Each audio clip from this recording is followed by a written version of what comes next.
Salam jumpa, Ibu Bapa, Saudara-saudari yang terkasih dalam Kristus.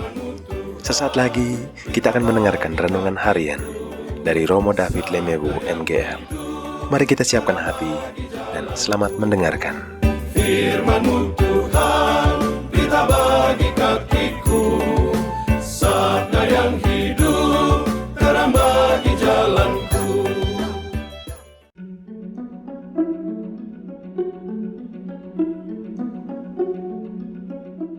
Jawab mereka, Yohanes Pembaptis.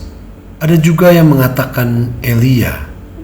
Ada yang mengatakan bahwa seorang dari nabi-nabi dahulu telah bangkit.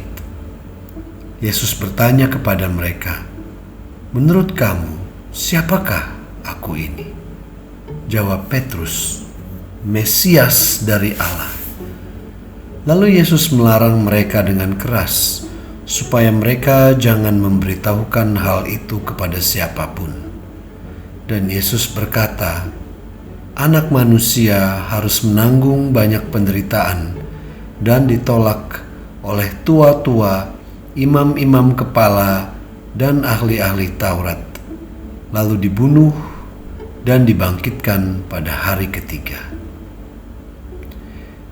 Kita tidak pernah cukup mengenal Tuhan Yesus. Banyak orang yang mempunyai penilaian tersendiri akan Yesus dalam benak mereka.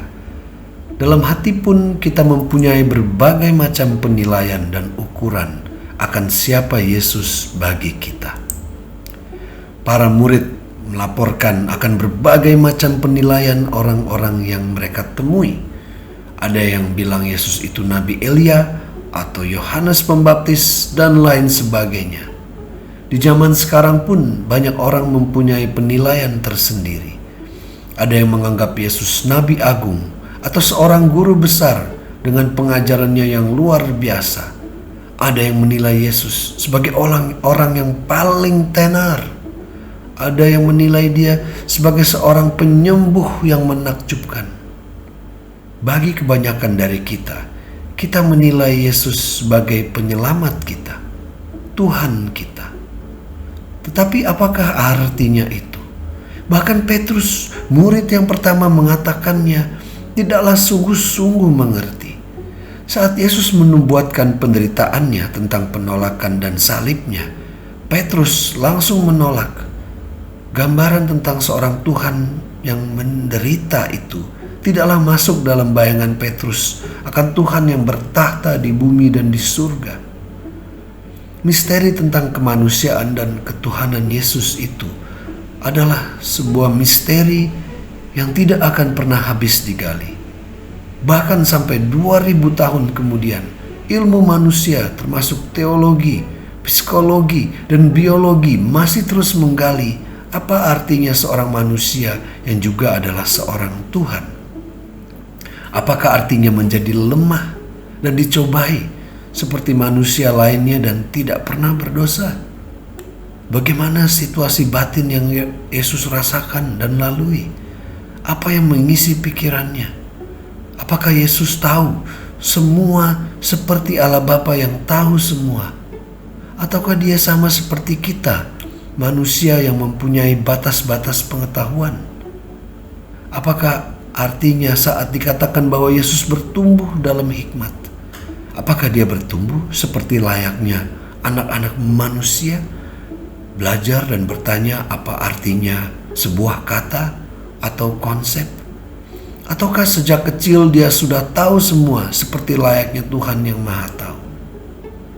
Yang pasti, Yesus sudah tahu bahwa akan ada penderitaan yang menanti dirinya. Konsep dan pengetahuan kita akan Tuhan dan keberadaannya berbeda dengan apa yang Tuhan tahu.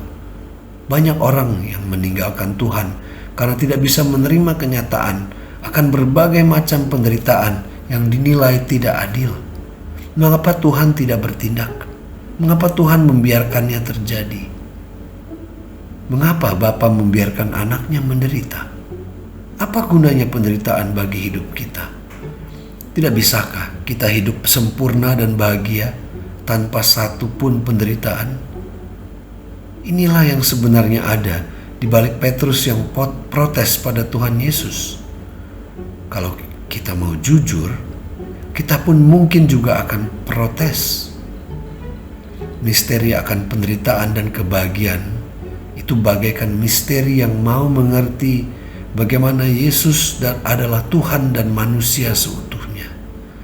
Keduanya hidup dalam satu kesatuan dan tidak bisa dipisahkan, walaupun bagaikan langit dan bumi. Apakah kita terbuka akan misteri Tuhan yang menderita sebagai manusia ini? Masihkah kita menggalinya? Siapkah kita jika salib penderitaan kita datang dan mengusik kebahagiaan kita? Marilah kita berdoa. Ya Tuhan Yesus, terima kasih akan pemberian dirimu untuk kami. Engkau Tuhan yang sudah menjadi manusia dan menderita seperti kami. Engkau sebuah misteri yang tak terselami.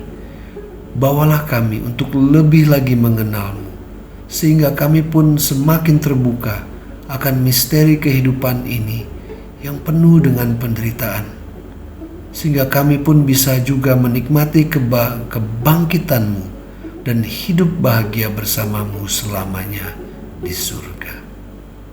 Amin.